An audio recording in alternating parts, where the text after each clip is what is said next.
Welcome to NMAX Eval Muthukani. In the video, we will talk about the relational function. Question number 3. A function f is defined by f of x is equal to 2x minus 5. Write down the values of f of 0. So அவ்வளோதான், நம்ம எப்போவுமே போடுறது தான்.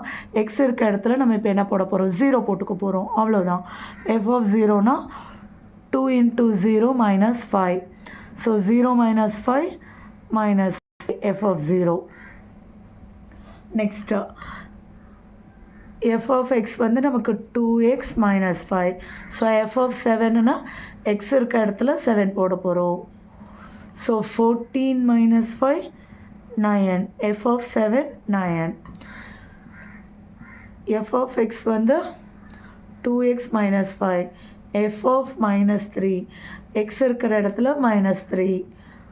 So minus 6 minus 5 ரெண்டு minus இருக்குது. So add பண்ணிவிட்டு minus சைனையே போட்டுட போகிறோம்.